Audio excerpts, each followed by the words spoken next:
Dan dari segi sejarah, orang Melayu daripada dulu bukan menggunakan tulisan Rumi daripada mula.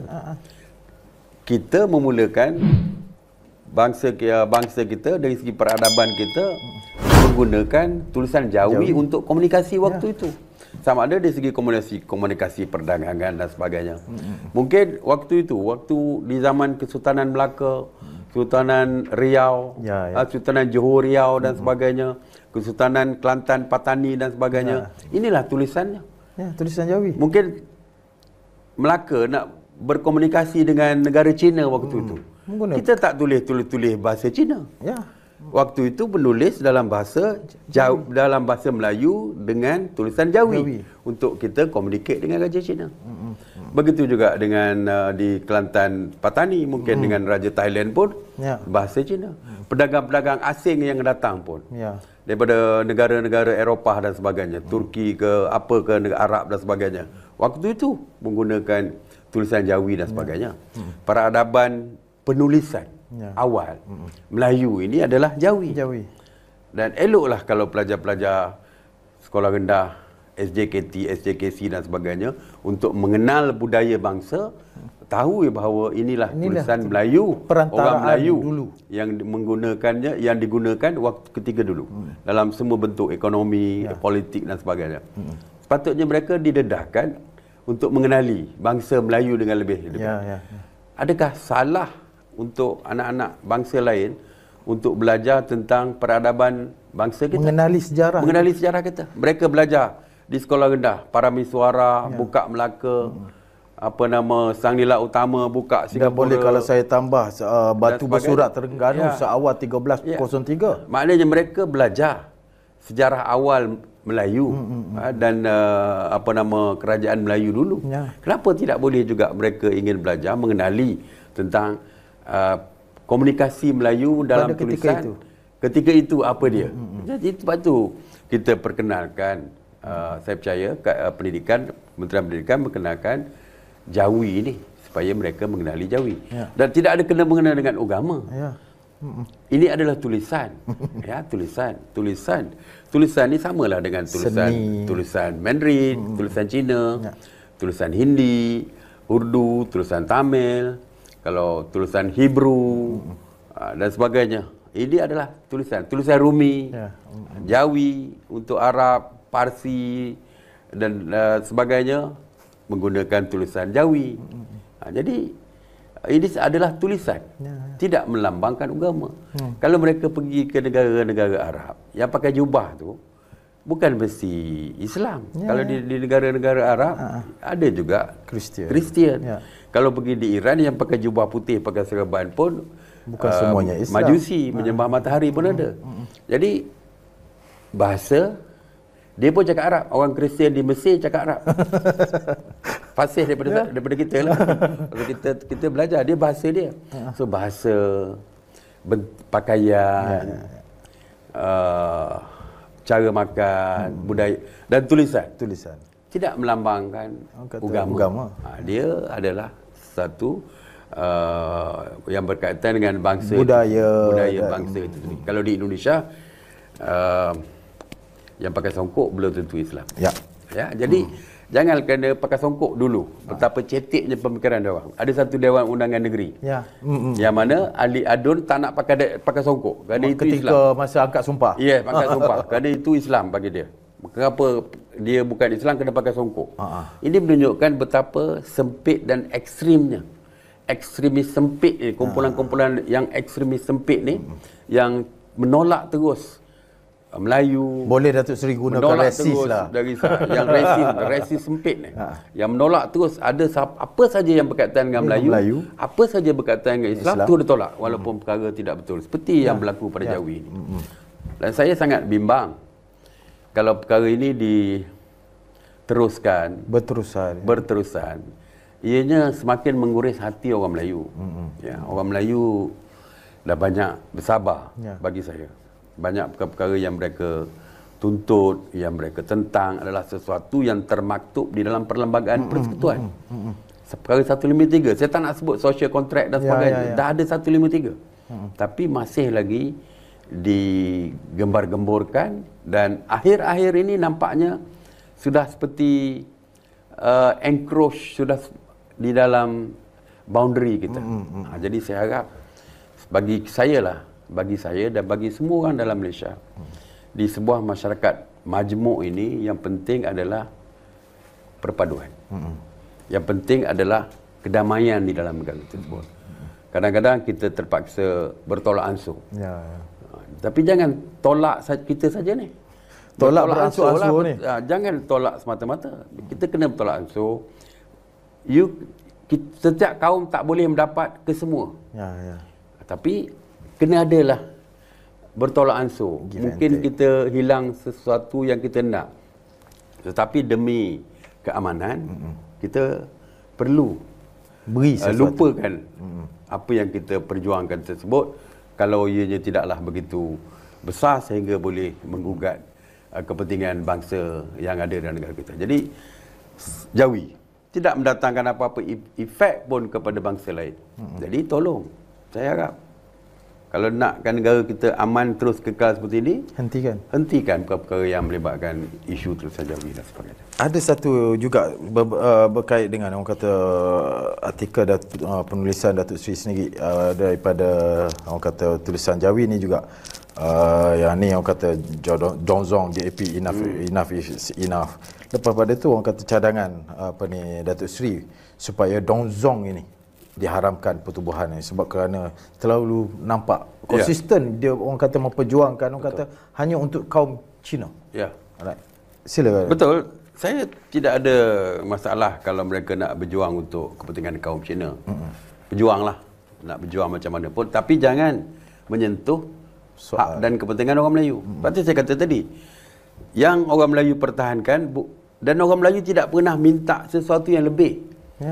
Orang yang Melayu minta adalah sesuatu yang di dalam ruang lingkup 153. Perkara 153, Perlembagaan Persekutuan, perkara 3 mengenai agama Islam dalam perlembagaan. Itu saja. Tapi kalau mereka nak berjuang dalam ruang lingkup kepentingan mereka, go ahead. Tetapi jangan terlampau. Setiap apa yang dibuat untuk orang Melayu, walaupun berdasarkan perlembagaan, mereka tak setuju. Dan mereka demand. Dulu sewaktu Suciu, waktu tu saya Esko Pemudaan Malaysia, kita mengadakan demonstrasi juga. Ada Suciu waktu tu, termasuklah waktu tu Donzong salah satunya, mempersoalkan tentang hak istimewa orang Melayu. Dan berbagai-bagai lah di dalam hak istimewa yang dipersoalkan, dari segi kaki tangan kerajaan dan pemberian tanah, dari segi jawatan, beasiswa. Berbagai-bagai. Sedangkan kalau kita buat interpretasi mengenai 153, beasiswa dan sebagainya termasuklah di dalam perkara 153. Di bawah kuasa agung. Yes. Tetapi mereka terus persoalkan. Yang ini yang saya kata, you nak perjuangkan hak yang you nak perjuang, yang you rasa you nak perjuangkan. But don't touch. Sebab tu saya kata enough is enough tu cukup lah. Jangan sampai mencabar terlampau-lampau, kerana akhirnya saya takut perkara yang tidak diingini boleh berlaku, yang boleh menyebabkan berlaku perpecahan kaum kita. Dan bila berlaku perpecahan kaum, yang tidak eloknya negara kita lah. Ekonomi kita akan lebih teruk. Walaupun ekonomi hari ni dah teruk, tapi even worse.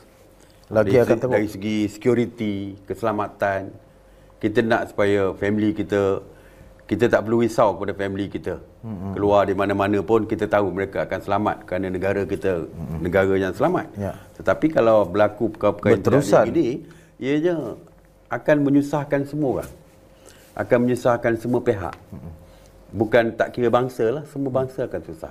Dan inilah bukan sesuatu yang kita perjuangkan.